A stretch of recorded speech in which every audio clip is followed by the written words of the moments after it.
Hey everyone, you're listening to Heaving Bosoms, the podcast where two best friends and lovers of lady adventure tales with a central love story and a guaranteed happy ending recap the plot of romance novels, because that's where you get those. We also tell our own stories, insert very professional segments, and giggle a ton. Let's start off with a Patreon shout out because it's my favorite thing.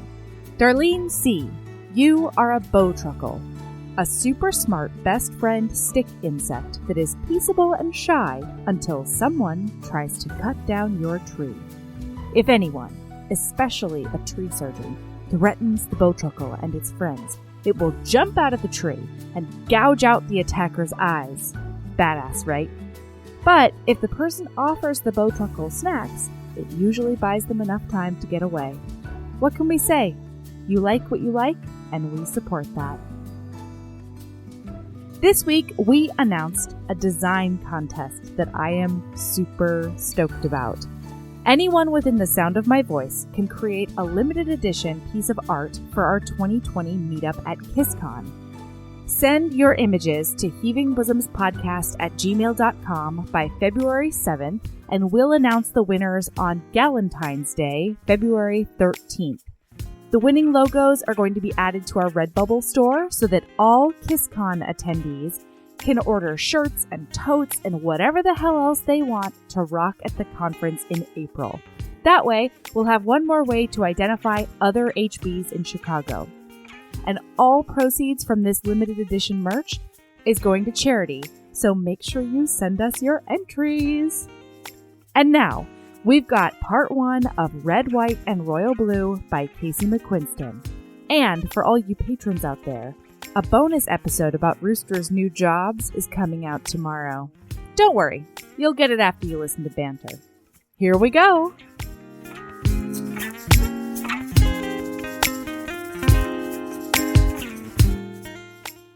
Put it up high.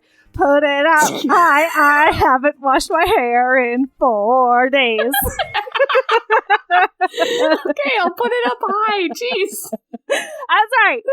You put that camera up high so we get the good sounds. It's just when I put it low, when I put it high, I just look so bad and weird and bald, and there's just so much face. You guys, Erin is trying to be vain and get the best camera angle, and I am thinking of you, HB's listener. I am thinking of you because this isn't video, everybody. And I know how beautiful Erin is on her inside and her outside and right now. I don't like how you put inside first. Maximus. I'm mostly fuck you. Beautiful That's outside, the most number important one. Part.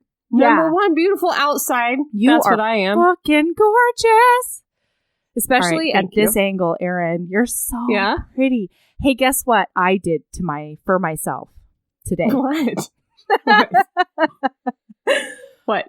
Well, it was a couple things all wrapped up in one. Okay, so buckle up. Yeah. We had a hot chocolate bar for V's first birthday party. And I'm sure she enjoyed that. Leftover hot chocolate. No, first birthday parties are not for the child. They are for the adults in attendance. So we had a hot chocolate bar with almond milk Baileys, and we had apple cider with so many bourbons. We went through 2 bottles of bourbon, and I was so proud of my friends. Drunk. Yes, Yeah. it was so good. Did you use the apple cider recipe I texted you? I did, Erin, and Did I it would work? like to thank you on behalf of all of Bayonne. That's what I would like to do. You're welcome. Okay, but today we had some leftovers. And so That was an electric guitar, you guys. Yeah. And so I made myself some hot chocolate with Baileys and with like half a package of marshmallows. So you are getting melody high on a podcast. And alcohol and sugars, everybody. Oh no, you guys, it's a very lethal. It's a very lethal combination. Oh man. Plus, I also have tea and I have water. I just have water, so I'm just hydrated, everybody. Yeah, Erin, Good. What do I want to hear about you? Tell me everything. Do you want to hear about Rooster? Every day, as much as possible. you know about we've been scared for Rooster recently. Yeah, of Have course. I told you this? Yeah. So you may have heard that we took her to the dog ER in October, and they said that her constant reverse sneezing and wheezing had to do with seasonal allergies and or an allergy to our other dog, Goat. Yes. So I was supposed to give her human Benadryls twice a day. Whoa. And I thought that worked for a little bit, but it turned out it didn't work. So then I went back and I said, those Benadryls didn't work. And then the SPCA, which is our usual vet, they said, go take this medicine for nose mites. She's probably got mites in her nose. Whoa. So we gave her all the nose mite medicine, and that didn't work either. She didn't have no nose mites. And then the only other thing that could have been wrong with Rooster, according to those vets, was snoot cancer. No. Cancer of the snoot. Not snoot cancer. You booped her on the snoot too much. I know, but they said nose cancer. Snoot cancer. And so I was in denial for like 3 weeks. I was like, I can't take her to the vet because I can't let them x-ray Rooster's snoot only to find that she has a snoot tumor and that she has snoot cancer. Like, I can't deal with the idea of that. Erin, how am I only hearing about this right now? I couldn't tell anyone. I was like, I put it in like a you were tight, just in your own personal dense little pain? ball in my chest. Yes, it hurt me. I couldn't do it. So David took off work to bring her to the vet so that I wouldn't have to be there when Rooster was diagnosed with snoot cancer. What a man. Oh. And it was sad, too, because Rooster just opened 2 new businesses. Oh, God. She's looking to get out of her $6 bankruptcy. Yeah, I mean, like you do. All she needs is 1 Bitcoin, and then she'll be able to recover from the $6 bankruptcy. Oh, my gosh. It's a really important time in Rooster's life right now. It is. It turns out she doesn't have snoot cancer. Oh, my gosh. Thank goodness. Snoot cancer. What she has is... Oh, no. The doctor said, one thing that it could be is a tooth infection. How are her teeth? And David's like, which one of 3? Yeah. Her teeth are fucking terrible, and there's only 3 left. And he's like, yep, one of them's infected. Oh, and so she has a tooth infection that's making her snoot feel inflamed. Oh. And so she had to get an antibiotic, and now she's happy. Oh, thank goodness. So, yeah, if anyone was worried because they're a psychic, don't worry. To all our psychic Rooster's HBs okay. out there. Yeah, and she's back to running her 2 businesses. Oh, thank goodness. Yeah, because, I mean, we're rooting for her, you know? Yeah, yep. I'm sure she can do it. She's got gumption, that Rooster. She does have gumption. That's right. In fact, one of her businesses is a private investigation firm for which you really need gumption. You do. You need passion. I'll tell you all about it some other time. Maybe we'll do a all Patreon right. about Rooster's new businesses. Oh, yes, I think so. All right. All right. Well, now we've got Pure Magic on the menu. Are you ready for it? Oh, you mean Red, White, and Royal Blue? The book? No, wait. Pause yourself. We can't do that. But listen, the 2019 guys. Reading Embrace. Come let me suffocate you in my bosom. When did we make this decision to make these voices? I don't know. It was probably now. Hey, guys, we recorded the intro to Icecapade where we announced our embraced listeners on December 21st, thinking that most of you assholes would be done by then. Guys. Yeah. It turns out most of you weren't. So a lot of the people that we read as having 1 book left read a book in the last 2 weeks of the year. So congrats. And some of them, some of the people we didn't read at all. So this list is going to be a conglomeration of names we've already read as almost finishing the Embrace and names we haven't read because they weren't in that spreadsheet. Okay, are you ready? Mm-hmm. Vanessa D, Katie T, Patricia B, Kat C, Ann C, Leanne, Sabah Q, hey girl. Kara F, Heather E, Harmony B, Jackie N, Blair B, Emily R, Leah G. Did you give somebody an O? Oh no, where was I? Leah G. Yep. Ellen A, Paula P. Kate W. Woo. Actually, that could be Katie W. Oh, boy. I can't read my own writing. Yep. Kate or Katie W. Hey, girl. We embrace you. Ooh. Molly O. Winona L. Jenny N. Rebecca D. Woo. J. Dean. No last initial. Just J. Last Dean. initial. I know her last initial, though. Bitch, I see you. Anyway. What? Sabrina BP. Or maybe Sabrina. No, it's Sabrina. Sabrina BP. Roxanne L. and Justin C. Yeah! Our sole, Justin. I think, sole Justin. male finisher. You know what? I take that chant back. You don't get extra kudos because you're a dude. You get the regular. Woo! You're not special. Don't shame Justin C. Oh. He's one of our best HPs. Don't shame him for being a man. I'm not. I am doing the opposite. I am making him equal to the rest of our fabulous HBs. You guys, if you're not in our Facebook group, the Heaving Bosoms Geriatric Friendship Cult, Yeah. and you want to know a full-on analysis as to whether the Triceratops on the cover of Ravished by the Triceratops is a baby Triceratops or a full-grown adult Triceratops who can consent to sex, Justin C. has an entire scientific analysis of this with visual aids. With notebooks and equations. He wrote a goddamn thesis. It's we beautiful. had mentioned once that was a baby Triceratops, and we were somehow comfortable reading a book where a woman has sex with a Triceratops, but uncomfortable if it is a baby Triceratops. That's right. And he knows all about the sexual maturity of dinosaurs. Yes. And the size of all their horns. And penises. And horniness.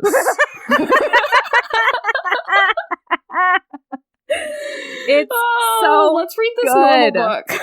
Yes, let's read this normal book with normal sex. Beautiful book. So we read. There's no such thing as normal sex. However, sex with a Triceratops is weird sex. It's maybe irregular. Right. Yeah. There's no normal sex, but there is weird sex. And that's it. All right. Did this everybody. book give you faith in humanity again?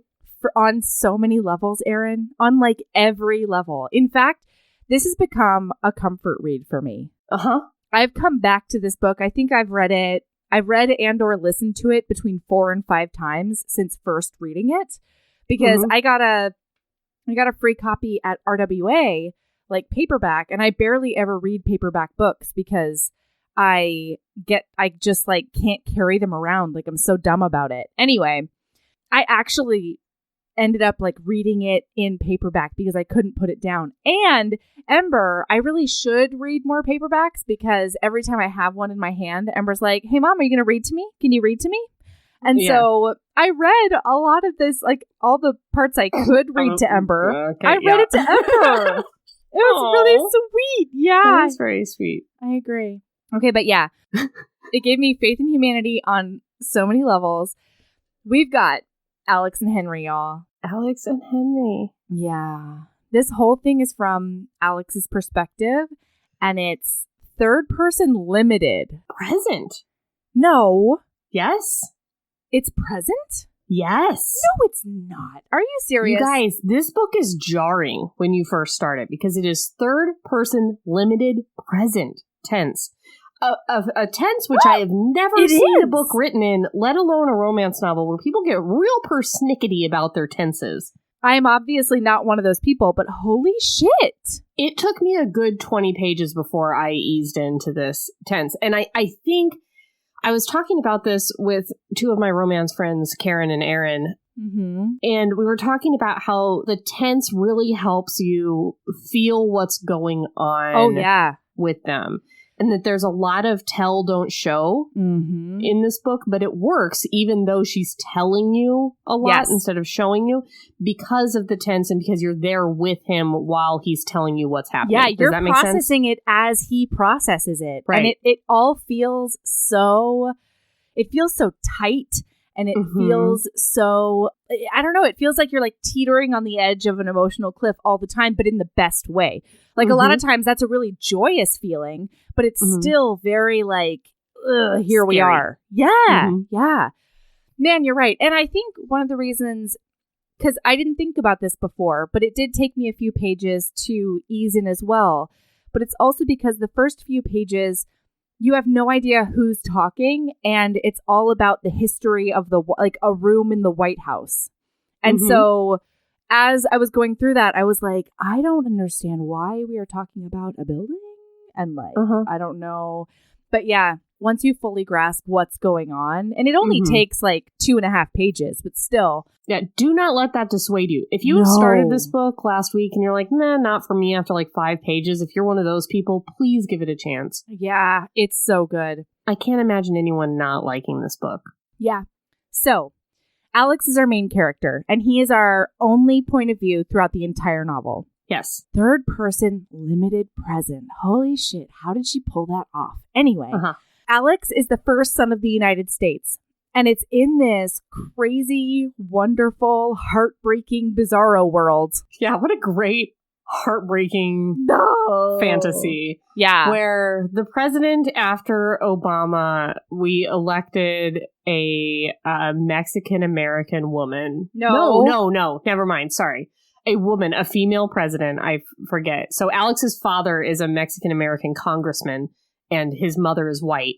And she's the president, and his parents are divorced. But we've elected this, really, hard-nosed, You know who I imagined her to be? Who I think it's based off of? I imagine her to be based off of Wendy Davis. You remember the senator who, filibustered for, 16 hours and shit? She was incredible. And she's also a Texas senator, anyway. Yeah. Yeah, and she's, blonde.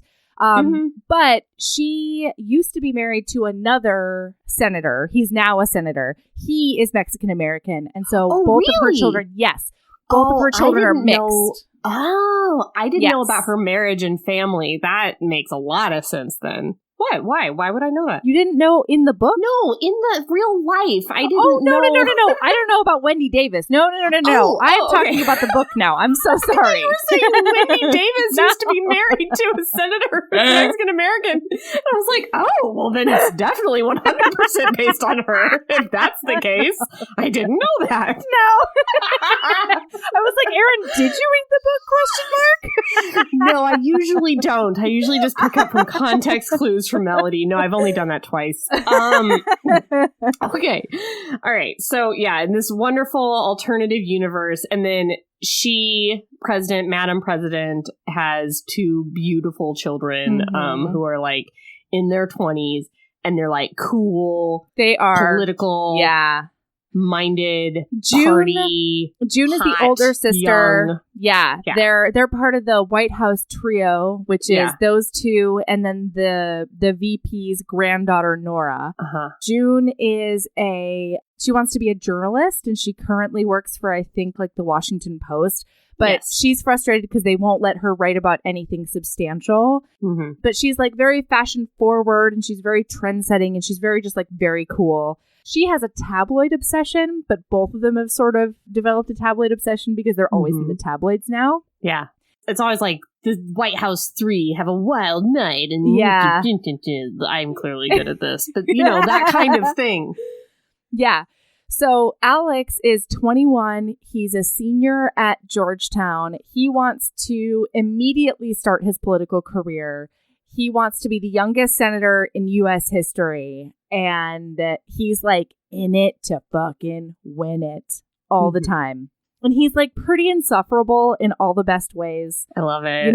He's the steal Adderall from other people if my grades are slipping kind of kid. Yeah. Let's see. So he's in his room, and June comes in, and June's like, okay, are you ready for the royal wedding? Because we're going to the royal wedding.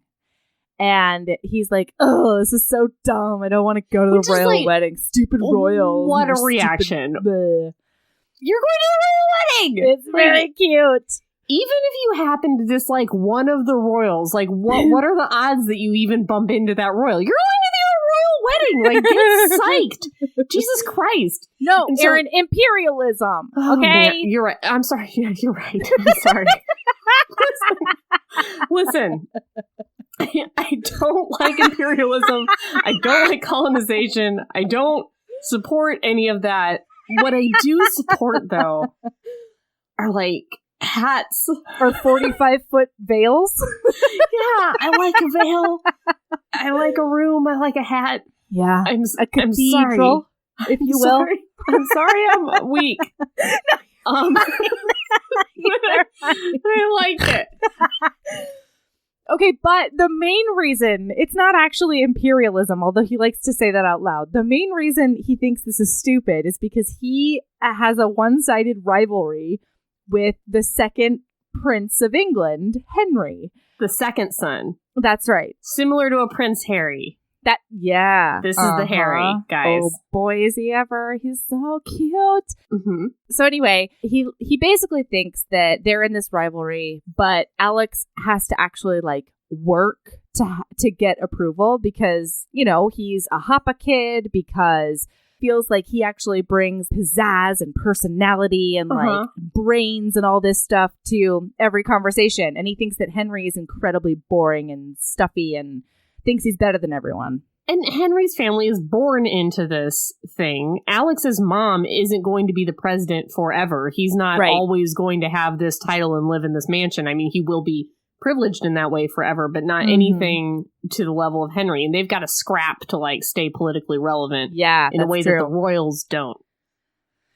Yeah. So they get on a plane. And they are going to the wedding. And so the White House trio is at the wedding. We get to meet the whole cast of characters. You're going to fall in love with the Secret Service agents. You're going to fall in love with Nora. You're going to fall in love with fucking everybody. And like at the wedding, they're talking about, they're like, what the fuck is a Viscount? And they're like, I'm sure it's a noble with like an army of vampiric sex waifs. And like they're talking about stuff. The humor in this is really good and really snarky. And if you are like a 30-something woman, well, or 30-something at all, there's a lot of references to like growing up watching The West Wing. There's a lot of snarky West Wing references. Like at some point, I think during the plane ride, he's listening to the Garden State soundtrack. Yes. And one of the girls is like, wow, how's film school in 2005 going? You know, there's a lot of like snarky pop culture stuff that you're going to think is funny and relevant to your age. It's fucking lovely. But even if you're not in that age group, you're going to love it. Okay. So then somebody comes over and asks June to dance with Henry on his behalf. But like Henry's just sort of like waiting off to the side being like, come on, bitch, you know you're gonna say yes. So they go off and waltz together, and Alex gets into a little bit of a tizzy over it. He's like, this fucking guy coming over just to dance with my sister and get photographed with her at the royal wedding, and like he's always pulling these power moves and upstaging everybody else, and he's not even paying attention to her, and June is awesome, and how dare he not pay attention to her. Like, I love that he's simultaneously super upset about Henry upstaging everyone, but also, like, not paying attention to his sister's wonderfulness. Do you want to know what Henry looks like? Yes, I do. And there Henry is, in the flesh, as classically handsome as ever in his tailored three-piece suit, all tousled sandy hair and high cheekbones and a soft, friendly mouth. He holds himself with innately impeccable posture, and he emerged fully formed and upright out of some beautiful Buckingham Palace posy garden one day. His eyes lock on Alex's, and something like annoyance or adrenaline spikes in Alex's chest. He hasn't had a conversation with Henry in probably a year. His face is still as infuriatingly symmetrical as always. Yeah, so Alex is always talking about Henry's like stupid face and boring personality and infuriating height and like his stupid perfection. Like, it's wonderful. And yeah, seated throughout the book from the very, very beginning is this really subtle at first, I thought, thread of this hatred is doing things to me that are confusing, but it's still definitely hatred, you know? Yes. Yeah. Oh, it's so yummy. Okay, so then as they're dancing, Alex says that he decides to get drunk about it, which I find so funny. Yes. And then he starts recalling his very first impression of Henry, which is as a middle schooler, he picked up one of June's teen magazines and saw a glossy photo of this sandy-haired 13-year-old boy with a cricket bat over his shoulder and the sunlight beaming down on his shoulders and his wide open smile and his sunny disposition. And he would keep coming back to this photo and like touching his hair and sort of wondering what it would feel like. And it's so cute. And he stole that magazine and like kept it in his room under his bed or whatever so he could revisit. No, yes. no, he did not. He pointedly he did went not. Back into June's room? Yes, he would go and he thought about stealing just that page, but he says that he couldn't because his fingernails were too stubby. They weren't meant for taking out the staples like June's were. Oh, okay. It's so cute. Everything I about remember it. there being like a sneakiness component to looking at the picture. He would sneak into her room. And then one day the magazine disappeared and he was like real distraught over it, but he couldn't say anything because nobody knew that he was like Golluming this teen magazine. And he has no idea. Like, he talks about going back and looking at it as his family became more famous and was like climbing the political ranks and trying to like emulate the same kind of like confidence and ease and like coolness and hair that Prince Henry had, because like he was going to be in the public eye as well. So there's not like, he clearly has no self-awareness about like he was attracted to the picture. Not it's at all. very like, this is the kind of boy I want to be and envy and also hate for that reason. Well, he didn't hate him until he met him for the first time. And we don't find out yet, so I'm not going to tell you. But it was just a big letdown when he met him. And so he was like, I feel fucking betrayed. I had this wonderful, open, sunny idea of who you are. And you are stuffy and awful and kind of a turd, and I hate you. So we are rivals now. Anyway, go ahead. No, that's what I was going to say is like he had this personality built up in his head of the kid in the magazine. And when he met him, like something happened, but also it was just like a stuffier, closed off personality. And it let him down even more than if he just met a stuffy, closed off guy without having that schmurgered perception. There's a word there. I don't know what it is. Yes. Thank you. You're welcome. Intellectual Melanie.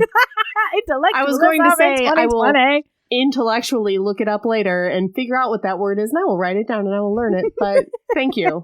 You had it already. Okay. So then he's drunk, you guys. And Alex. He has had many glasses of wine and champagne. And he approaches Henry. He sees him and he decides to sass him about how many champagne fountains are at the wedding. He's like, how embarrassing that you only have one champagne fountain, am I right? Is this even a royal wedding? Jeez, like when you do this, you better have two. This is ridiculous. And he's like, and by the way, why don't you like act like you're having a good time? Like you even want to be here. Yeah. Aren't you so exhausted being so stuffy all the time? Yeah. And Henry looks at him sort of quizzically and then he's like, oh, you're drunk. And then Alex goes, oh, I'm sorry. Am I offending you because I'm not like totally obsessed with you like everyone else is? Is that what's wrong? Like whatever. And Henry's like, actually, I think you are. Have you ever noticed that I have never approached you? I've always been incredibly civil to you whenever we meet. And I always just like leave you alone. And then he starts to walk away. And Alex is like fuzzy headed and drunk. And he's like, how dare he think he can have the last word? So he grabs him by the sleeve and goes to pull him back. And Henry fights him a little bit because he's like, what the fuck, man? Don't touch me. I'm a prince. I am a prince, motherfucker. I am a prince. Imperialism! That didn't happen. No, that's not what it's happened. Like he just kind of pulls him off balance a little bit. Yeah. And so then they both stumble and topple into the table that has the $75,000 royal wedding cake on it. Yes. You guys. So they end up on top of a mountain of buttercream. Henry's like brow is cut because a glass shattered, and Alex is still hanging onto his sleeve as they're laying there. Of course he is. And then photographers obviously catch it immediately, and it's like a whole thing. I couldn't believe this. I know, right? And I think Henry says something like, oh, for fuck's sake, or I don't know, something like lovely. Anyway. And in this moment, I was like a little bit mad at the book because I'm like, what? Okay, no, just let me air it out a little bit. I was like, okay, this author, because I guess I didn't realize how like big and universally loved this book was. It kind of flew under my radar, I guess. Oh, like okay. I'd seen it everywhere, but I didn't. Yeah. Anyway, here I am, and I'm just thinking this is going to be like a regular, bubbly contemporary, and not like my favorite book of all time. And I'm like, oh my God, they just toppled over the American first son. And the Prince of England just toppled over a $75,000 wedding cake in the middle of a royal wedding. One of them has blood on them. And this author's just going to play it off like a funny thing and not like an international incident that's like a huge, huge fucking deal. And I was like, this author has no idea how big of a deal this is going to be. And then you turn the page. And then you turn out, yeah, it's like ruining his mom's campaign. That's right. Yeah. It's ruining fucking everything. Yeah. So turn the page. The White House is in like full, almost go to the situation room mode. Yes. And that's what it would be like. Do you think that's what it would be like? Yes, absolutely. Because it looks like a brawl. Yeah. Anyway. Okay. Yeah. Okay. So Zara, which is one of the best characters you are ever going to read. I have like a full passage of her later on, including things like her threatening to cut her own tit off. Like she is a boss, all right? So is his mom. They both are. Oh, they're both just wonderful. So they are like, we have got this giant problem and you are going to fix it, Alex. This is your motherfucking responsibility. So you're gonna play nice and you and Henry are going to be BFFs on the world fucking stage until everyone believes this was just a tiny slip and fall and nobody talks about it anymore. And he's like, oh, shoot me. I think I'd rather have the CIA just take me out. I don't want to spend time with this douche. Burr, burr, burr, burr, burr. Zara has to swap fact sheets with Henry's team, and she's like, writing up this fact sheet was a personal low in my career. Did you read the note? I don't remember like where the author posted this. This may be deep in Goodreads. I don't know. But that all of her editors said that she had to take out that line about having the CIA kill her son. What? Where she's like, as a mother, I love you, but as a president, I want to have the CIA murder you. And they're like, that's too far. That and is she's not. Like, nope, that's how she is. Absolutely. Like, no, that's staying. one of the best lines in the book. It is. Yeah. And it's so relatable.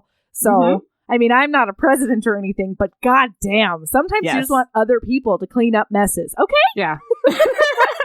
Especially if you know Alex and you're his mom, you know that he's the one that caused it. This was not a Prince Henry problem. This was an Alex problem.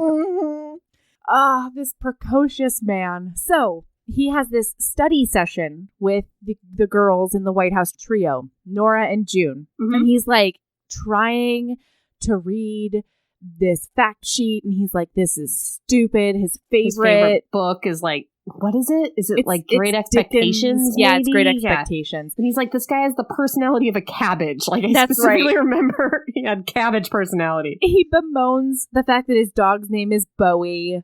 Like, it's his dog's name is David. God, I'm so dumb. And he's like, that's a stupid name for a dog. Who names a dog David?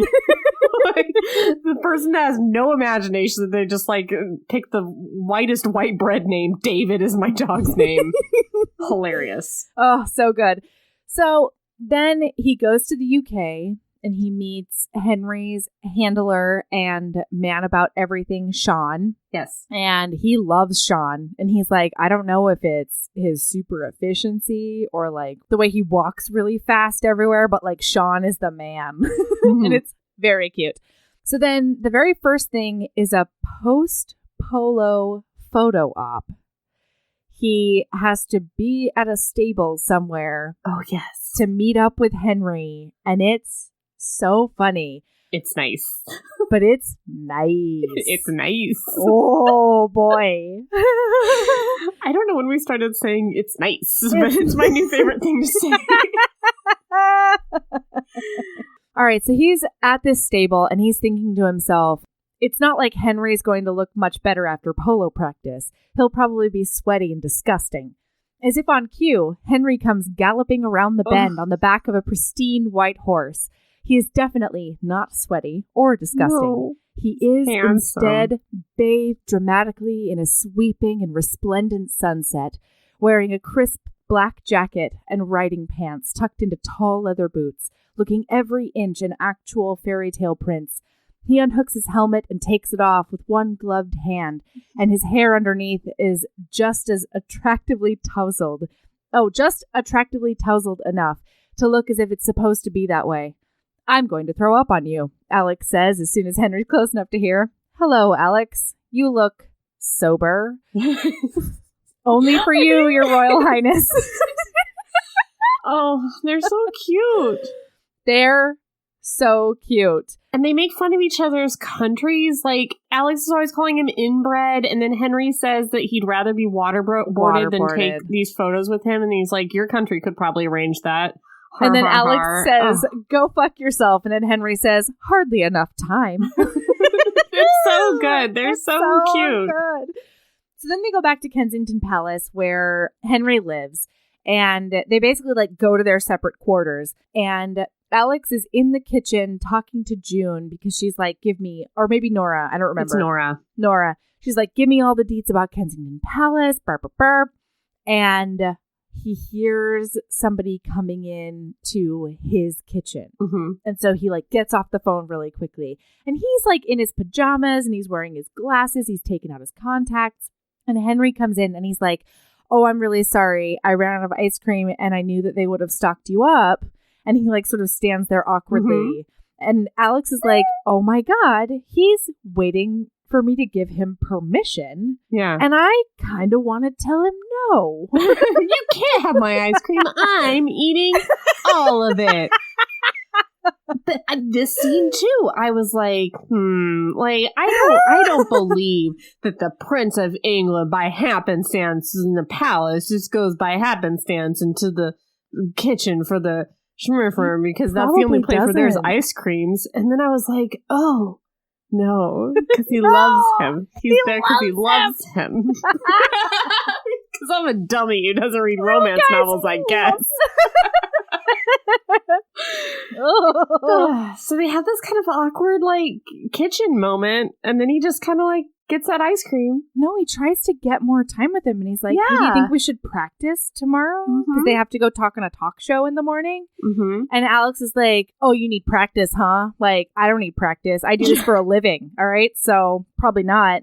And Henry's like, oh, yeah, totally. And then Alex is like, actually, you know what? Watch this. And he snaps a photo of the ice cream and Henry's pajama pants, which I don't know why that did it for me, but he says that it's the first time that he hasn't seen him in a suit and all perfect, and he's rumpled and he looks, quote, alarmingly human. Oh, there was something very sexy about that. It was sexy, you guys. Yeah. And so he does a pithy little caption, and then he's basically mic drop. And Henry goes to walk out, and he's like, I didn't know you wore glasses. And then leaves because Henry actually always gets the last word, and it's the best. So they do the morning talk show, and that's the whole thing. Yep. And then after that, they go to a pediatric cancer ward. Oh, be still my heart. Yeah. And in these little weird moments, Alex actually sees him interacting just with one of the little girls. Yeah, he thought of him as kind of like a robot, like an automaton, I am a royal, no personality sort of person. And then he's talking to this girl in the bed about Star Wars. Mm-hmm. And I forget the metaphors here, but it's about being a rebel. Oh, jeez. Okay, Erin. All right. Take it, Melody. Bing, boom, bong. Star Wars with cancer kids with Melody. Go for it. So she's like, I don't know who I would want to be. And he's like, well, I've always really liked Luke because he's so hopeful and he's so heroic and wonderful. And she's like, I really want to be Leia. And he basically says well, she's a rebel and she becomes the general of the army and burr, burr, burr, burr, burr. And it's so wonderful. On the way out, when the nurse kicks him out, because she's like, no, Henry wants to stay. And the nurse is like, you don't talk to royals like that. And he says, rebels outrank royals. And then he salutes her and leaves. Very cute. It's very cute. Oh my God. Oh my God. He's so swoony. So then. Jinx. It was a big stab. That's a callback. It's a callback to the Firelight episode. Okay. That's right. They're walking down the hall. Pop, pop, pop, pop, pop. Gun. Poppity, pippity, poop. Gun pops. Yeah. That's what happens. Bing, bing. Pew, pew. Pew, pew. Pop, pop, pop. There's a gun. Were you guys scared? Oh, you guys should have been scared. Were you scared? Did you hit the deck just now listening to this podcast? Scared? You know who was fucking scared? The Secret Service, because they push these two right into a janitor's closet, you guys, for proximity, and they land like on top of each other, and it is so cute. And they're like, they're all elbows and like, get off me, and like, but then they start talking, and Henry's like, why do you hate me so much? Can you tell me that? Like, what did I ever do to you? Well, wait, they get in like a fight first, though. Because like one's on top, and like they try to like shmurble they're around. all elbows, and then like one pins the other one down, and it's like it's real hot. And then they smile at each other real close, like their faces are close, and they do like a smile. And then they talk about how they were like, oh, you're good at fighting. I don't know what it is. And then anyway, eventually Henry's like, are you finished? Like kind of like brushes off, and then they're sitting, and then they talk. But I really like that little wrestling moment. Yeah, no, there was a wrestle, you guys. There was a wrestle that I really liked. Okay, so then he's like, tell me why you hate me, please. And Alex is like, you really don't remember? You don't remember being a total douche canoe to me at the Rio Olympics? Which is a sentence to say out loud, am I right? Yes. And basically, he says, I went over to say hi to you. You looked at me square in the face, and then you said to your handler, get him away from me as soon as possible. Yeah. And he was like, oh, you heard that, huh? And Alex was like, yes, I did hear you say that out loud. And there's sort of this pause, and then Henry goes, well, if it makes any difference, my dad had died 14 months earlier, and I was basically an asshole all the time to everyone, even then. And I am owning the fact that I was a total asshole, and I want you to know I'm sincerely sorry. And also, there was this big problem where I had unrequited gay love for you. So and it made my much. Heart hurt more, but he doesn't say that, you guys. But he did have an unrequited, hot love for Alex. Boner. He had a big public boner, you guys. That's not the reason. Can't have public boners. Royals can't have boners in public. Guys, that's the reason. It's like if he walks up here, I get a huge big boner, and I can't. Can you please get him away? DEFCON most extreme royal with a boner. It was like that. But then Alex also talks about how he's like always compare how things are harder for him and his family than they are for Henry and his family, and there's always going to be this comparison, and it's not fair. Yeah, he's like, people compare us, and I have to work 7 times harder than you do, and that's unfair. And he's like, yeah, you're not wrong. So I see that too. But Alex also remembers in that moment, he's like, oh, fuck, of course we're in the cancer ward. Your dad died of cancer. It's all clicking with him now. He thought that they were just at this mandatory, what's that called? A mandatory photo op? Yeah, like a photo op or like a press tour. An outing. It's not an outing, but you know what I'm saying. And then he's like, oh no, this actually means something to Henry, which also makes sense why he was being super fucking cute with that little girl. Oh boy. So they talk about all of that, and it's really, really cute. Oh, and then they talk about their favorite Star Wars movie, you guys. Yeah, they talk about Star Wars. And I think Henry likes the one with the Ewoks. Return of the Alex Jedi. likes the one with the big robots in the snow. Oh, boy. Big snow robots. Ka-chunk. Ka-chunk. Their names are like letters. ABABs. Oh, boy. IVs. Henry's favorite is Return of the Jedi, and Alex's favorite is Empire. And Henry's so cute because he's Can I get a little credit? That is the one with the big snow robots. Yes! Is that not right? Ka-chunk. Yeah. Yes. And they are, right. What are they called? And the Snows. I don't remember. You don't even know what they're called, but they are letters, and I know it for sure. They're all letters. Just like R2-D2. Yeah, but they're all letters. These Erin. are letters too, you don't get and I know credit that. for that. They could have been called the Schmorfers or whatever. They're all letters, Erin. Oh, you are don't get Ewoks credit. letters? Are Ewoks letters, or are they called fucking Ewoks? But Ewoks are fucking robots, Erin. Same class of being. You don't get credit for that. They could have been elephants with robots armors. And you don't know what's in there.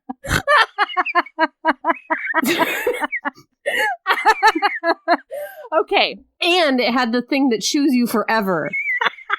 You know that thing? Chews you forever.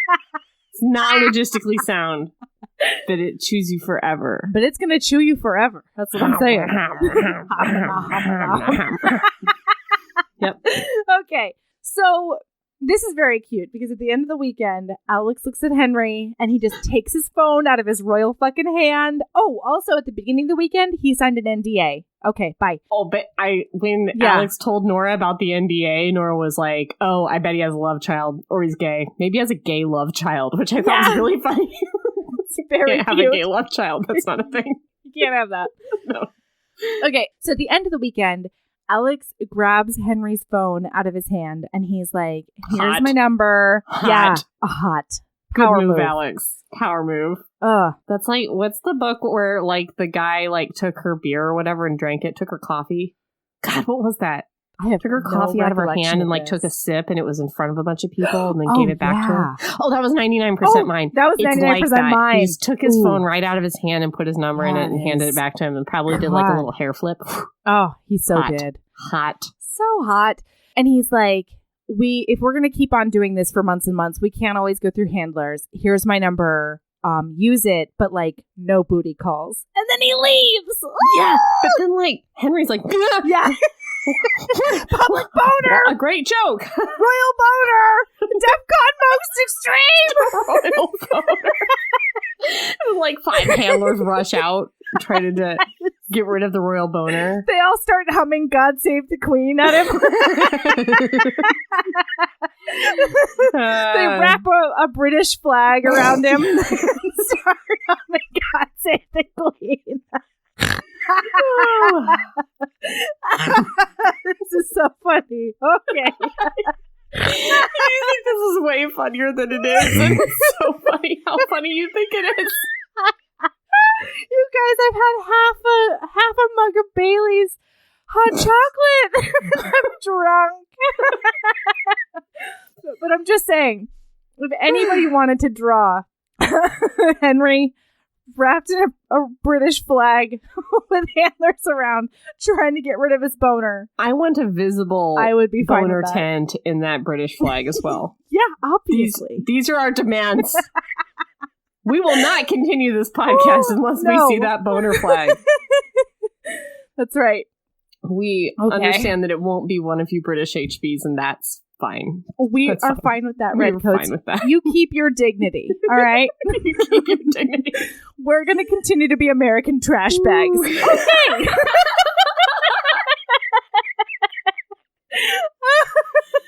Okay. Okay. All right.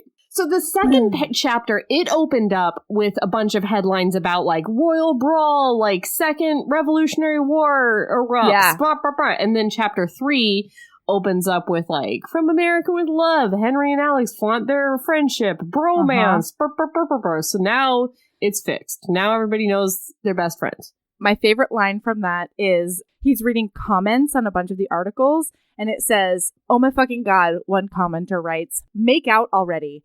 Alex laughs so hard he almost falls in a fountain. And there's no like descriptors of like he was standing near a fountain. No. It just says that, which makes it so much more funny. God, it's so good. Okay, so then he goes and visits old-time friend and a senator that he volunteered for. His former in mentor. Colorado. Yeah. Well, I guess, still a mentor, I guess. Mm-hmm. Yeah, his name is Rafael Luna. Mm-hmm. He's a senator from Colorado. He's the only openly gay senator, and he's also Latinx. So he goes over just to, like, shoot the shit. He's trying to get some inside scoop on who this, like, Bernie-like figure is going to endorse for president and all that sort of thing. They sort of talk about who the probable opponent is going to be. His name is Richards, and he's a terrible person. But it's just like this really cute scene. They banter back and forth in a way. It's almost like they're the same age. They clearly have a back and forth that shows that they're very familiar and they're friendly. Like, oh, he says, I resent the idea that I can't come visit a dear family friend without ulterior motives. And the back and forth is bullshit. You wound me. You exhaust me. I enchant you. I'll call security. Fair enough. So it just shows that these two are close and they know everything about each other. And it's not like an old mentor senator dude and a young kid. It's friends. Yeah, it definitely is. Well, and I think, and maybe even in this passage, he talks about how they used to spend like, nights awake and he used to go get his Five Guys order. Like he used to get Five Guys for them once a week so that they could like basically pull an all-nighter in the campaign office working on shit. It's just very cute. So then they have pizza at the White House with their mom. I will say this. While he's talking to Raphael points out the articles about him and Henry. He's like, so Henry, like, what's the deal there? Yeah. Because I think Raphael knows. Everybody knows. But I think he's trying to coax Alex into the realization that Alex isn't completely straight. And is like, did we say that he's openly gay? Yes. Well, I think we said that. Yes.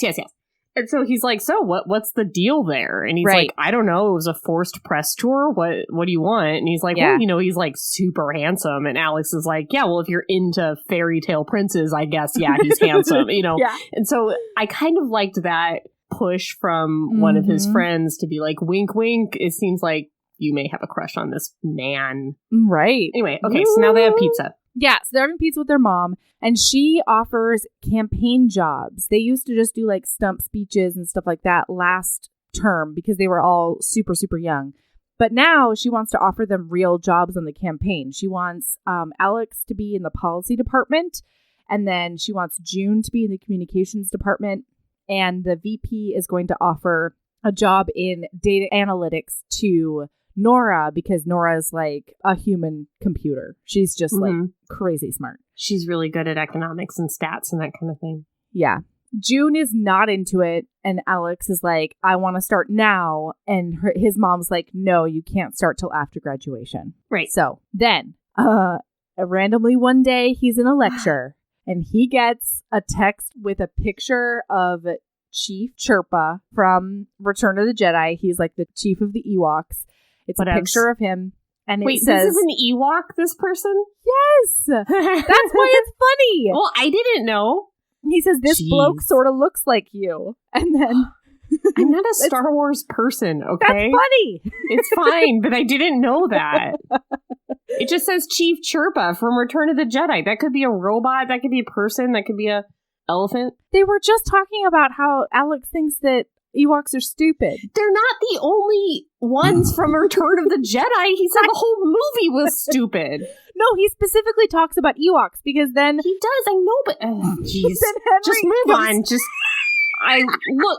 I love this joke now. Look, I got it. And let's just move on. Let's not... You know what's a better joke, though? Is that Alex saves Henry's number in his phone as HRH Prince Dickhead poop emoji.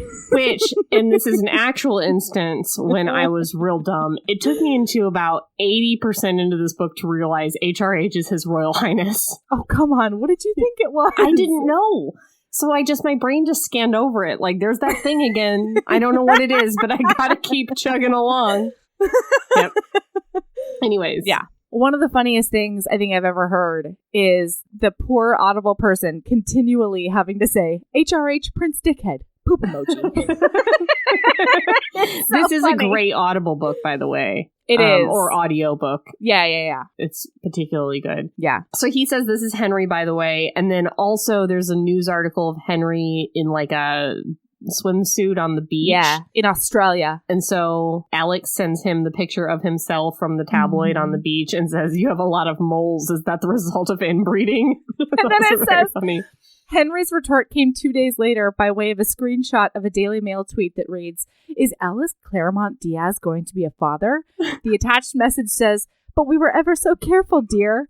Which surprises a big laugh. It's so funny. He has to he gets ejected from a meeting because he laughs so hard. God, it's so funny.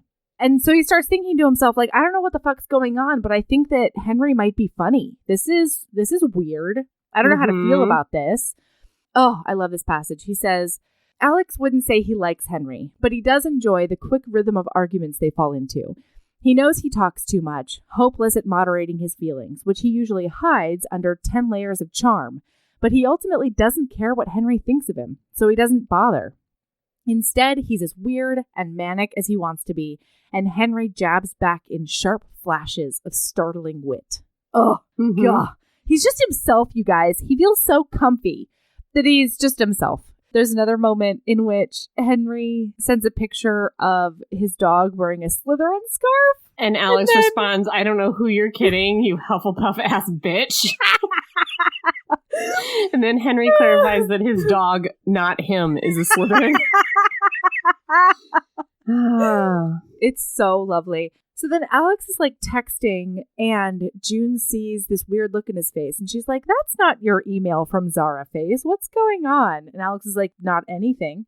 Wait, she says, reaching for his phone again. Are you watching videos of Justin Trudeau speaking French again? And he goes, that's not a thing I do. It's a thing we all do. Just let it be. That's right, Alex. You are one of all of us. Oh, and then he finds out. They're texting about Henry being in a meeting, and he finds out that he's been fighting with his older brother, the one in line to be king, because his father was an actor, and he left all of them enough money on his own that Henry lives off of that, and he wants to use the royal accounts, his share of the royal money, only for philanthropic endeavors and not to live off of. And his brother thinks that's really stupid. And Alex is like, oh, shit, I'm low-key impressed. And he likes it, you guys. But also, when Henry tells him about this meeting, Alex responds, was it a meeting about which of your cousins have to marry each other to take back Casterly Rock? I knew you liked that. Really good. And then he says, you don't grow up a lifelong fan of Star Wars and not know that an empire is bad, you guys. It's good. Oh, but now we have to switch gears because it is time for the Great Turkey Calamity. But for a little bit, it turns into a Pennsylschmervian, what is it called? Episcopalian romance. Oh, an epistolary romance. An epistolary romance. Hashtag intellectualism in 2020. Guys, we're not going to get it on the first shot, but we'll get it. But we'll get there. But there are a few pages that are just text messages before we switch to the turkey incident. That's true. Which I really liked those sections of the book. Okay. Yes. Yeah, because then later on, what's wrong with me? Later on, it gets to be a hot and heavy epistolary romance, and it's one of the most beautiful things I've ever read. Those are my favorite sections of the book, when it's just texts or just emails. Yeah. Ooh, they're so gorgeous. But first, everyone, Alex Claremont Diaz finds out that turkeys are scheduled to stay in a 5-star hotel, and he is not going to have that on the American tax dollars dime, everyone. He is so passionate about budgets. So passionate. And so his mom's like, well, what do you want me to do with them? This is what we're doing. This is public information. Everybody knows this. And he's like, no, you put him in my room if there's nowhere else for him. You put him in my room. Then he realizes that he's deadly afraid of birds. But the mom says, he's like, just bring him in my room bring him to our house. Bring him to my room if you want. Yeah. And his mom says, where? Are you hiding a turkey habitat up your ass? Where? In our historically protected house am I going to put a couple of turkeys in before I pardon them tomorrow? I just like his mom's tone of like, oh, she's wonderful. She's a take no shit sort of lady. Mm-hmm. Anyway. But he does get those. Yeah. Turkeys are fucking scary. Turkeys can be really fucking scary. And they look very prehistoric. Yes. Yeah. They're not a beautiful animal. Have I ever told you about turkeys? No, but you need to. I don't even know what you're talking about. Turkey bombs with Erin. Oh, no. Once long ago, I worked at a job in Arizona, and we did a retreat in Moab. I want to say it was in Moab, Utah. Yeah. Okay. Which is not a place that you think turkeys. I'm going to apologize in advance that I have 2 turkey stories that I'm about to tell. This is number 1. Sorry. Melody was drinking tea and she spit it all back in her cup. Oh, was it it's hot chocolate. Oh, no. So sorry. You just make me do a hot chocolate spit take. I'm sorry. Okay. So we're on the guy who like owns the nonprofit or is like the chief of the board or whatever, like the highest up person of the nonprofit that I'm working at. We're at his like $1,000,000,000 ranch in Utah. Wow. And we decide to do a meeting outside like a lot of these crunchy nonprofits like to do. I just feel like just have an inside meeting where your shit's not going to blow all around. Like just like let's have an inside meeting and then go outside and do a hike or whatever. Don't fucking, I can't ride on grass. Like, there's just... Fair enough. Ugh. Yeah. So, but we have to. So we're all under his, like, this big tree on his farm doing a meeting about serious stuff. And all of a sudden, the wind picks up. Fucking turkeys start falling out of this tree like fucking bombs onto people that were in this meeting. Like, no shit. My friend Dion got hit by a falling fucking bomb turkey that was sleeping in the tree. They sleep in trees, you guys. They can fly up there into the tree, and then the slightest gust of wind, they all fall out of the tree, and they're unable to fly. Like that reindeer in Blitz's Fated Mate, they are flying animals but cannot save themselves from falling. Yeah, no, they're not the flightiest. And that story, every time I tell it, I'm like, there's no way turkeys, A, exist in Moab, Utah, B, sleep in trees, or C, fall out of them. But it happened to me, you guys. It happened. It's a real thing. I did not get hit, but people did. Well, no wonder Alex was so scared. Yeah. That sounds terrifying. My second story is very quick. Yes, please. Yes, please. You know Kate of Sweaty Book Hands Patreon episode? Yes. Kate. She is afflicted with turkeys. Ooh. No matter where she goes, there is turkeys. Like, she has been followed into her car by turkeys. She has been in, like, big cities, and there's turkeys. Turkeys are everywhere for Kate. They are her Patronus. They are... Kate is turkeys, and turkeys is Kate. Like, if she's at a zoo, like a petting zoo with a turkey will get out of the pen and, like, follow her around. Turkeys love Kate. Excellent. Yep. Where were we? Turkey time. The Great Turkey Calamity. So he's freaking out about this. He's texting Henry things like, they know I have robbed them of 5-star accommodations to sit in a cage in my room, and the minute I turn my back, they're going to feast on my flesh. They're in a cage. It's not like they're roaming the room. No. And so, after like having this mini meltdown, all Henry responds is, please send photos. Yes. Then he ends up calling him, and he's like, you know what, you little shit, which is his greeting. Because of the gobbling. Because he says they're gobbling, and Henry says... Yeah, he says you can't hear all the menacing gobbling. Yeah, so that's why he calls him. Well, because Henry says, yes, famously, the most sinister sound of all animal sounds. The gobble. And then when he picks up, Henry says, have you really rung me at 3 o'clock in the morning to make me listen to a turkey? And Alex says, yes, obviously. Yeah. So then he can't get him to turkey. Nope. He can't get him to gobble. And so then nothing. And it won't gobble. He goes, okay, brace yourself. And then holds the phone to the thing. And then nothing happens. And then Henry's voice through the speaker says, truly harrowing. Such a good scene. It's so good. So then he's like, no, I'm going to make this thing gobble. And so he goes, he says he feels very much like he's taking his life into his own hands. And also very much like he has a point to prove, which is an intersection at which he finds himself often. So Henry's like, you have to get quite physically close to the turkey. Make eye contact. I'm going to teach you how to make this thing gobble. The turkey. It's so good. Be the turkey. It's so good.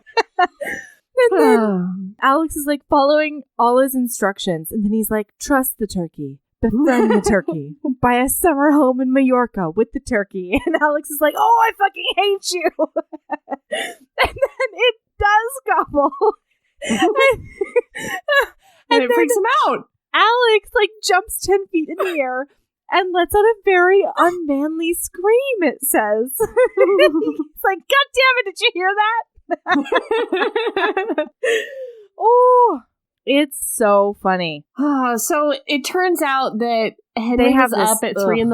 watching the Great British Bake Off. And wearing a face mask. Yeah, and then he sends like a little picture of him doing the face mask. It's very cute. They're like on the phone for a really long time. And then Henry's finally like, you need to go to bed in June's room, you crazy person. Mm-hmm. Don't sleep in that room. The turkey's not going to Jurassic Park you. This is the conversation where he finds out that the dog's name is David Bowie, which is a much better name for a dog. Yes. Is that what it is? Yes. Yeah, so he's like, David after Bowie. He goes, why not just call him Bowie? And he goes, a bit on the nose, isn't it? Oh, it's so good. So then Henry finally convinces Alex to get off the phone and go to bed. Then they try to get off the phone, and then Alex realizes they don't know, like he doesn't know how to get off the phone. Yeah. And so they keep on are both they being friends or are they not? Like, are they? Yeah, best so friends. So Henry goes, go sleep in June's room, you numpty. Okay, Alex says. Okay, Henry agrees. Okay, Alex says again. Like they keep on going back and forth. Okay, cool. And then finally they hang up and it's so cute. And then he's like, I sent you pics of my turkeys, so I need pictures of your animals too. Mm-hmm. And you guys, both animals are snuggled up by his head. And so he also gets a picture of Henry's beautiful face. Royal chest. All sleep rumpled and just blue-eyed. And oh boy. The next text exchange we get is Alex telling Henry that there's a Bond his dad was James Bond. Yes. In the whatever 70s or whatever. Yeah. And so he says, yo, there's a Bond marathon on, and did you know that your dad was a babe? And Henry says in all caps, I beg you to not. Which I thought was very funny.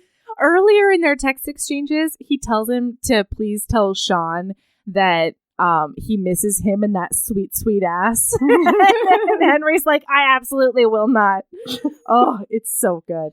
Okay. So then it's Christmas time at the White House and his dad is coming to stay.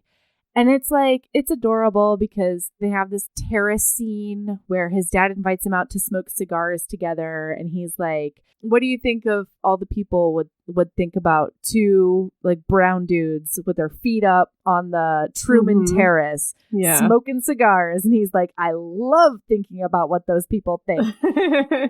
And then over dinner, his dad and his mom get in a bit of a fight over like what his dad's role is going to be on her re-election campaign. He wants to campaign for her. He wants to be a surrogate? A surrogate, yeah. Every time I say that out loud, it sounds like the wrong word. And it is the right word, but it's a weird word for what it is. Anyway, like a spokesperson for her. And she's like, no, because I don't want it to look like I'm having to truck out my ex-husband.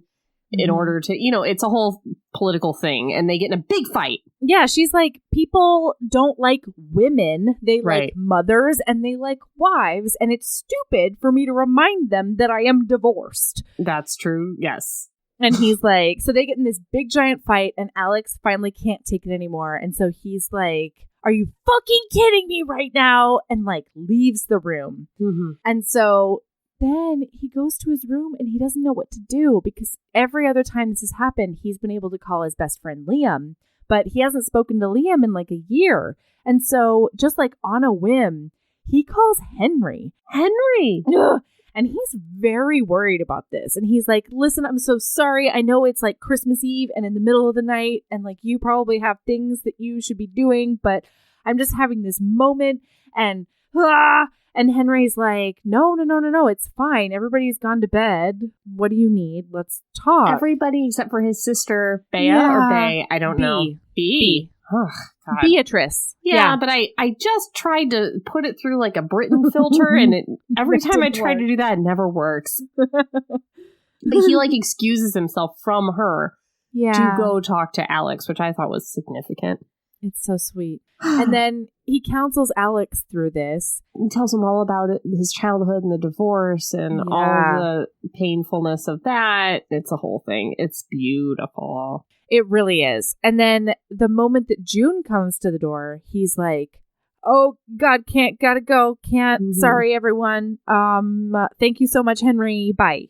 And Henry's like, okay, cool. Because he doesn't really know. I don't know. He like feels weird about June knowing, I think. Yeah, I think it is weird because he's always talked about how much he hates this guy.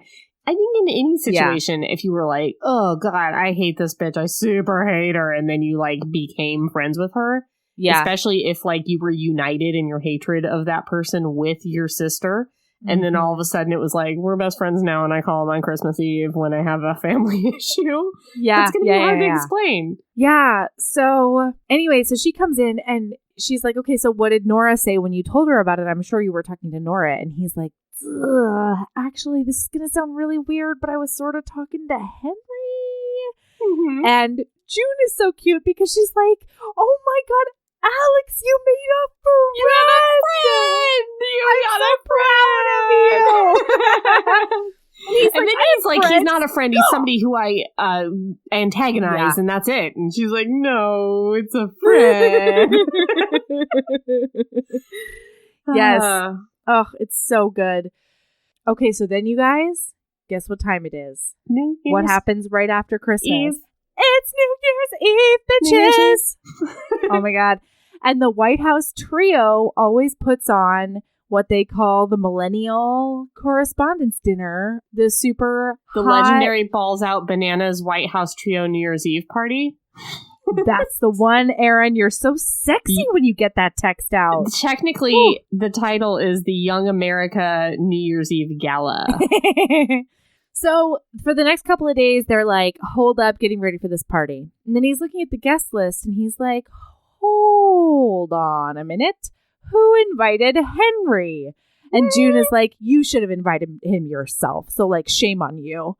So Henry is also bringing his best friend, Pez, who is this wonderful, flamboyant philanthropist. His name is Percy, right? And he goes by Pez? Yeah. Yes. And he's got like painted fingernails and like very loud clothing and like kind of effeminate clothing, but also like he's very sexy. But he's just like so comfortable with his straight masculinity that he can like dye his hair pink whenever he wants. Well, I don't know if he's straight or bi, but I do know that he's into June. Oh, yeah. Boy, is he into June. He walks the fuck right up to June and is like, you are the most beautiful creature I have ever seen in my life. Yeah, she says, you're forward. And he goes, you are a goddess. Oh, boy. Ooh, it's good. And he asks her to dance, and she does. And they fall in love. And I can't wait for that book that will overlap with this book. And I'm sure it will be flawless and perfect. I have a theory. I think I'm going to be totally wrong, but I have a theory. Can you say it now? I want to say it when we get to LA. Okay, Because I don't know if you guys have ever noticed that our podcast theories are radically wrong most of the time. Go to the end of the first Acco Schmurf thing and listen to our theories about what we think book 2 is going to be about. It's good.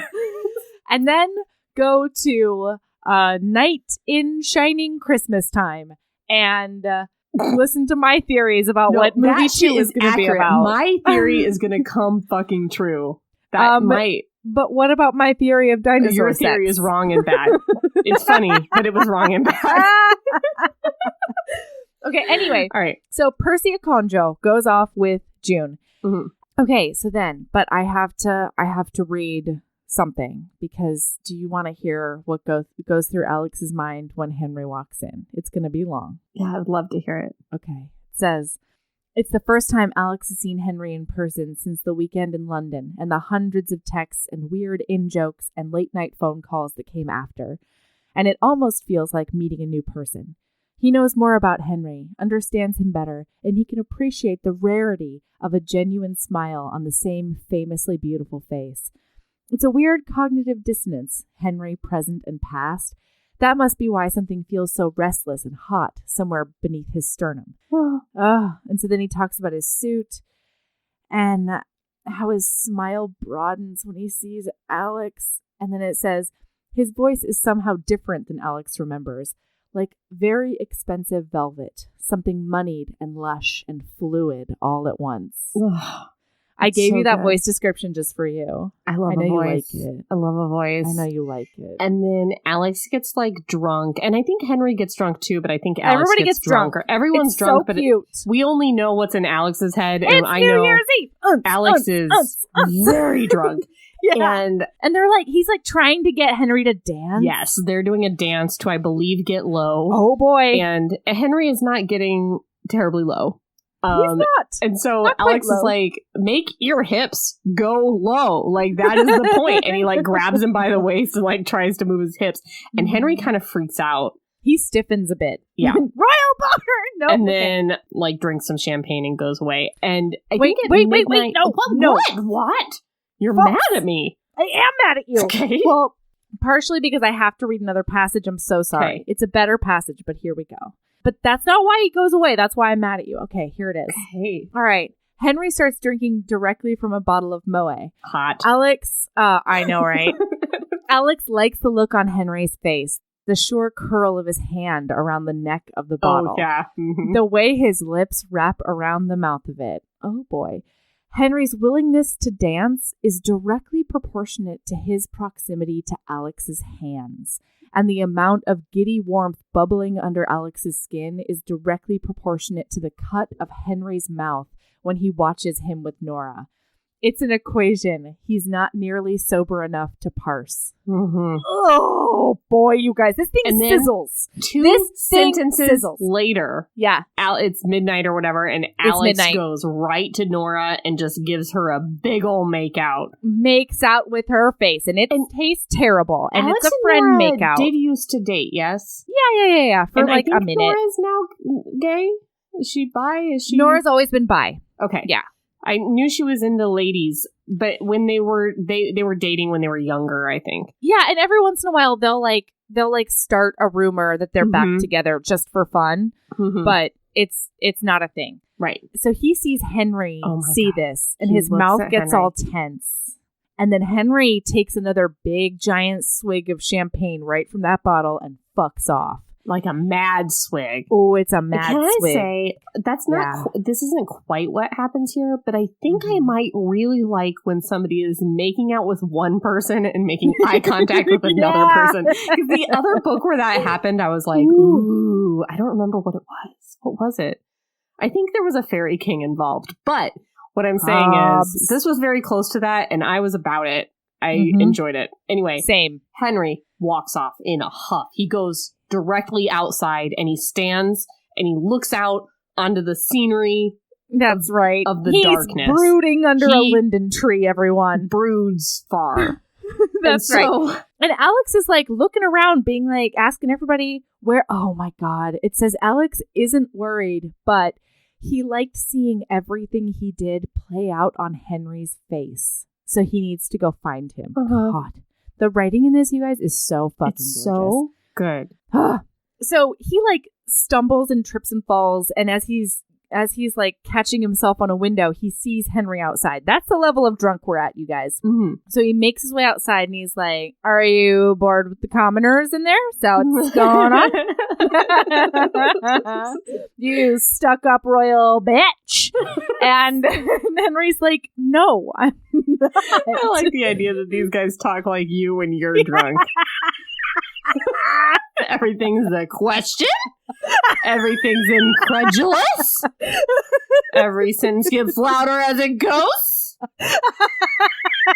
Anyways, they shift radically between that and attempting to be like being the most supportive bathroom girl to the point of attempting to give people the clothes off my back. Yeah, like like the craziest eye contact you've ever, like the most like, I am listening to you, I am nodding, I am here for you, and I am quiet because I am listening to your story, girl. This is my active listening face. Okay, wait. So, you guys. So, God, one of the things that Alex thinks, because he's like trying to coax it out of Henry, he goes, "These things, big events, letting other people feed on his own energy, are rarely too much for Alex. He's not sure how Henry feels, but some part of his brain that is likely soaked in tequila thinks maybe it would be helpful if Henry could take what he can handle and Alex could take the rest. Maybe he can absorb some of the much from the place where their shoulders are pressed together." Mm-hmm. God. So Alex is like, "What's the matter with you?" And Henry's like, "Do you ever want to be just some random person?" Yeah. And he talks about how he's going to have to join the military because that's what second sons do in the British royal family, and that's not really what he wants to do, and because he wants to do his philanthropic thing. And Alex he says, well, "I would probably date more." Yeah, he's like, "What would you do if you weren't the Prince of England?" And he said he'd date more. And Alex is like, "Oh, like it's so fucking hard for like the super handsome Prince of England to get dates." And he's like, "You'd be surprised." And he keeps trying to like hint that the type of person that he's looking for is not the type of person that he can date. And Alex is just super drunk and oblivious, and he keeps being like, so "Yeah, cute. Right. Yeah, right." Alex is like, "We seem to be having trouble communicating in English, and I'm kind of wondering if Henry speaks Spanish." She wonders distantly if Henry knows any Spanish. And Alex says, "I don't know what the hell you're talking about." And Henry says, "You don't." He says, "No." He says, "You really don't." Alex says, "I really, really don't." And then, you guys, Henry, the Prince of England, just turns to Alex, grabs his face, and gives him a smooch. The biggest, best smooch. And it is a 2-page smooch that is fully highlighted fully in my Kindle, so I don't even know which part of it to read to you. Fully. I mean, I have a certain part. I have a section I could read. Oh my God. It says, so he's like really surprised by it, and he goes, in his head, he tries to cobble a list together in panic. Gets as far as 1, Henry's lips are soft, and circuits. He tests leaning into the kiss and is rewarded by Henry's mouth sliding and opening against his. Henry's tongue is brushing against his, which is, wow. It's nothing like kissing Nora earlier. Nothing like kissing anyone he's ever kissed in his life. It feels as steady and huge as the ground under their feet, as encompassing of every part of him, as likely to knock the wind out of his lungs. Oh. No, you can't stop there. It's just getting started. One of Henry's hands pushes into his hair and grabs it at the roots at the back of his head, and he hears himself make a sound that breaks the breathless silence, and just as suddenly, Henry releases him roughly enough that he staggers backwards, and Henry's mumbling a curse and an apology, eyes wide, and he's spinning on a heel, crunching off through the snow at double time. Before Alex can say or do anything, he's disappeared. Oh, no! And then, you guys, he ghosts him for weeks. He will not answer his calls or his texts or his anything. Alex is spinning out of his mind because he's like, I liked that, and I didn't know I would like that, and I am surprised I would like that, but am I surprised that I like that? because I thought I was straight, but am I straight? And have I always known I'm not straight? And like, he's thinking about all the things in his life that's happened and why he just like made this assumption. Right. And then he's like, I mean, my best friend Liam and I would make out for hours, but in like, high school. I just thought I was straight because I didn't have a sexual crisis about it. That's what horny friends do, right? Like, this is fine. And he eventually, like, I don't know if it's here or later, but he calls Liam and he's like, hey, when we used to make out in high school, and Liam's like pissed. He's like, why are you calling me? And he's like, sorry, we haven't talked in 5 years. When we used to make out in high school, was that gay of us or like just normal friend stuff? And he's like, yeah, I'm at brunch with my husband and it was gay. And it's upsetting to me that you're just now realizing that it was gay because a couple of years ago, it would have been really great had you realized that it was gay, what we were doing. Actually, yeah, and it is important. Liam says, I can't answer that question for you, but I can say that I am gay, and what I was doing was not straight. Yes. So, and there's that. It's upsetting me that we're having this conversation now. And he says, I gotta go because my margarita's here, and I really gotta talk to it about this. I like Liam. Can we hear about Liam more? I love Liam. I think one of the most bestest lines in the book, unlike the sentence I just said, is he's like on a run, maybe? I don't remember. But they're rounding the corner for their 8th lap now, and he's starting to see some flaws in his logic. Straight people, he thinks, probably don't spend this much time convincing themselves that they're straight. Yep, I have that highlighted too. That's the moment that, and so do 1,101 people. So yep, I think it's universally recognized as a good old line. It's a good one. But I think that's kind of the moment, is it shouldn't be this hard to tell myself that I'm straight. It shouldn't be this hard. Yeah. So he's trying to do anything to distract himself. So he strong arms his mom into letting him start the campaign job early. He's like deep in the Texas binder. He's trying to study. He's doing all the things, but it's not working. And so he shows up one day at Nora's apartment. Nora's got like 7 devices out and she's crunching numbers and she's also watching Drag Race and she's just magic. And he's like, hey, so what are the odds of me not being straight? And she's like, something like 78% chance of latent bisexual tendencies and 100% chance that this is not a hypothetical question. He also ticks off a list in his head of like all the men who have made him realize this, and it's like Liam, Han Solo, Sean, the security guy, and Raphael Luna with his loose collared shirt. So he clearly had a crush on him as well.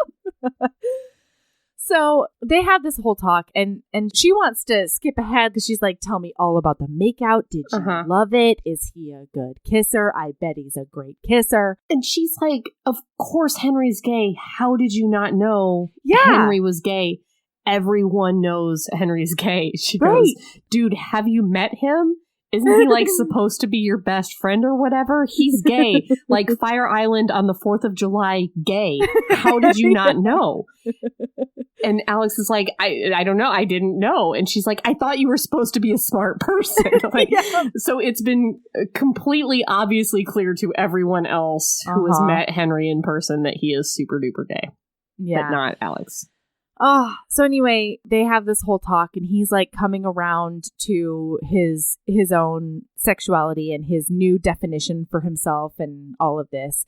And then you guys, it's time. Oh, and then this is when he calls Liam. Yes. And then, oh no. Do you want to know why he calls Liam, Erin? Why? Because he sees a tabloid of Henry going out with a blonde girl and kissing her on the corner of the mouth. Yeah. Oh, he's mad. Oh, he is so mad. Oh man, he is mad. And he's like, I don't think this is a very straight reaction. The reaction I'm having right now. This is because he's like, fuck Henry, fuck him and his entitled face, and I should have known. And like, this stupid guy, I hate him so much. And then he takes a step back and he's like, hold on. If I was the closeted homosexual second prince of the UK and I kissed a boy and I didn't know if he liked it or not, I would probably have to do some interference. and put some heterosexual dating in the press. Like, that's probably what I would have to do. Go back. Yeah. I'm sorry, to the conversation with Nora and read you what she says to him about what is it. He's like, what does this kiss mean? What does it mean? Yeah. She goes, let me lay out some observations for you. And you extrapolate. First, you've been like Draco Malfoy level obsessed with Henry for years. Do not interrupt me. And since the royal wedding, you've gotten his phone number and used it not to set up any appearances, but instead to long distance flirt with him all day, every day. You're constantly making big cow eyes at your phone, and if somebody asks who you're texting, you act like you got caught watching porn. You know his sleep schedule. He knows your sleep schedule, and you're in a noticeably worse mood if you go a day without talking to him. You spent the entire New Year's Eve party straight up ignoring the who's who of hot people you want to fuck in America's Most Eligible Bachelor. Oh, sorry. Ignoring the who's who of hot people who want to fuck America's Most Eligible Bachelor to literally watch Henry stand next to the that's a word I don't know. Croquembouche. Nope. And he kissed you with tongue and you liked it. So objectively, what do you think that means?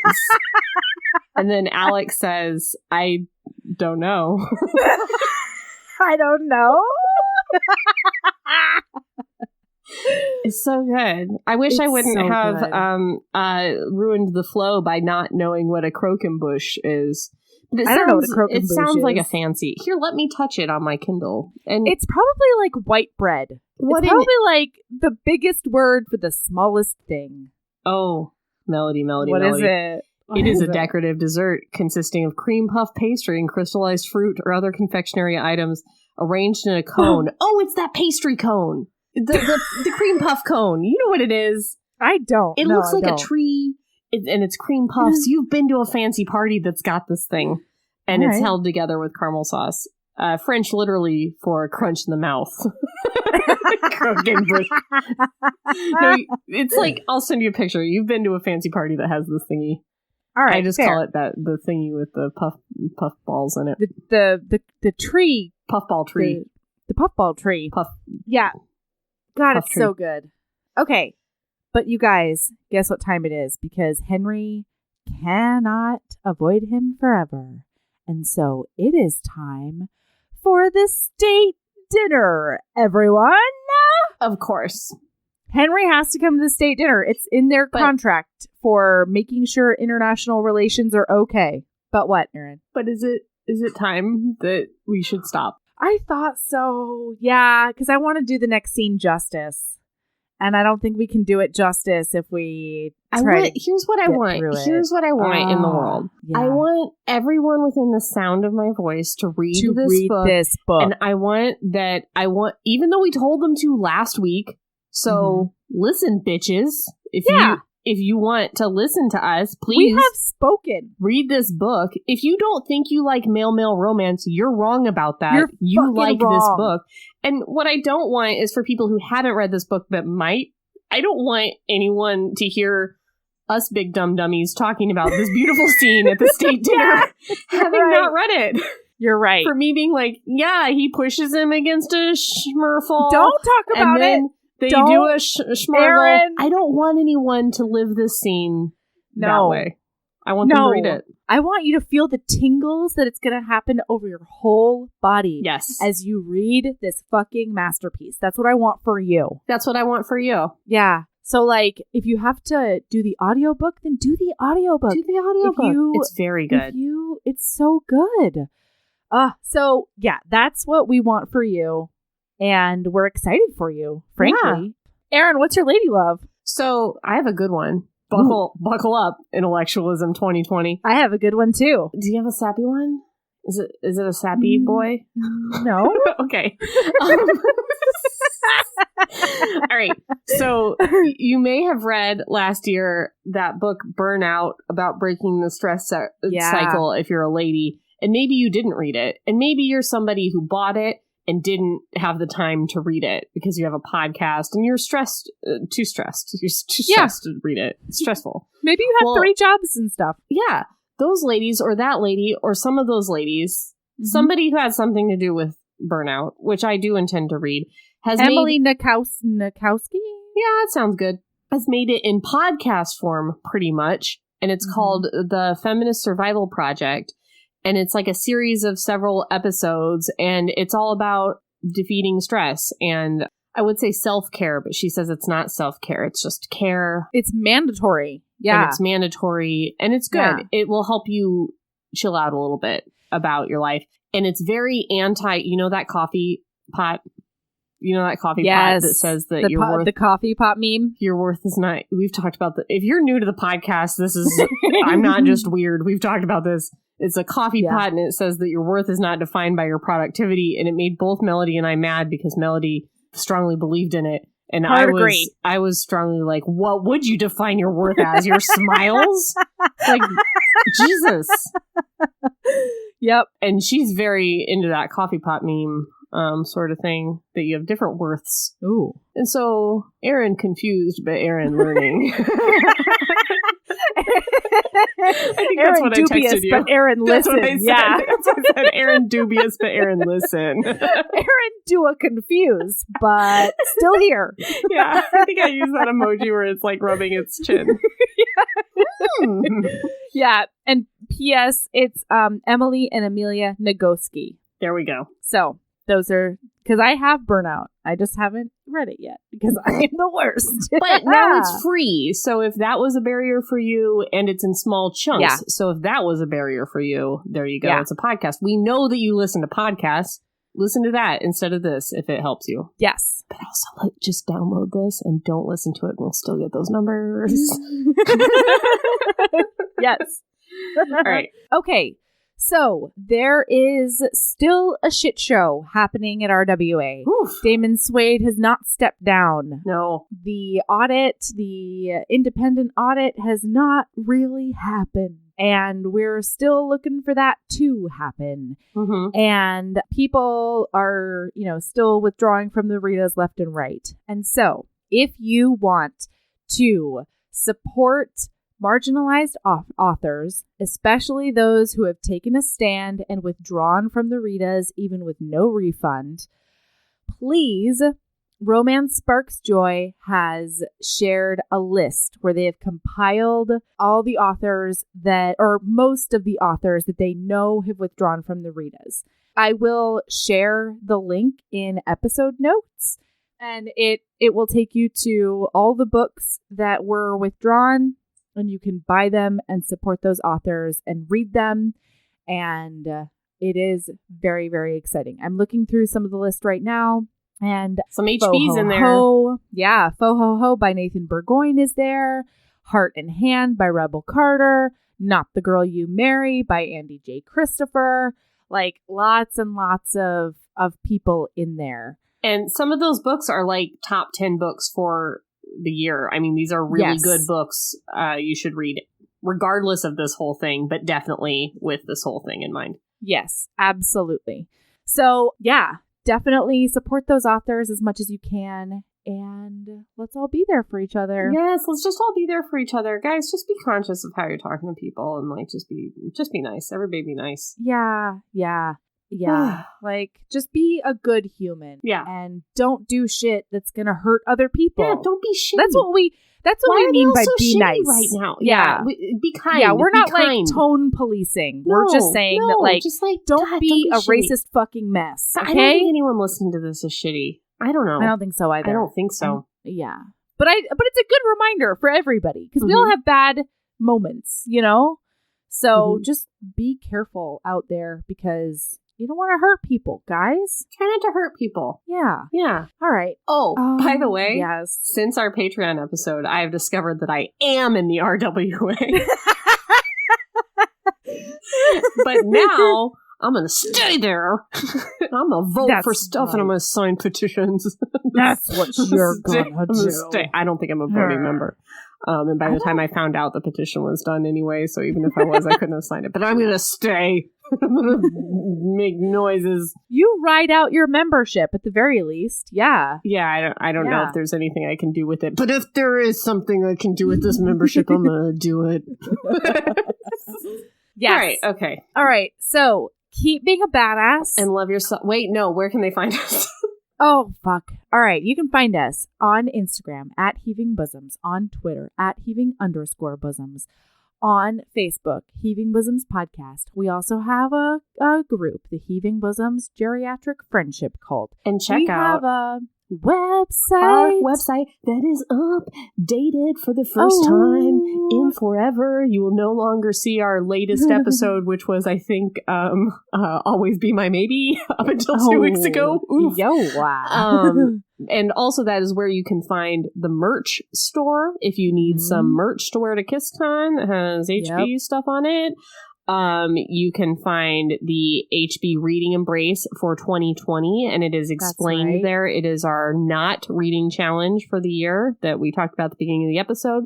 And you can find our FAQ, which explains a lot of things about our podcast. And it's funny. I think it's funny. I wrote it, so I think it's hilarious. That's right. You can also find our Patreon by going to the bonus content. Yep. Come all out our bonus content. Because we've got like over 50 bonus episodes in the next couple days, so I will have already sent it by the time you hear this. I'm sending out all our care packages for all our $30 a month patrons. There you go. Yep. So it's like a bonus holiday present after the holidays because I just couldn't bring myself to go to the post office before the holidays. So now here we are. No, it's a hellscape before the holidays. Couldn't do it. All right, so keep being a badass. And love yourself as much as you love wrapping up a royal boner to hide royal boners to most extreme. God save the queen. And the boners. Bye. Bye.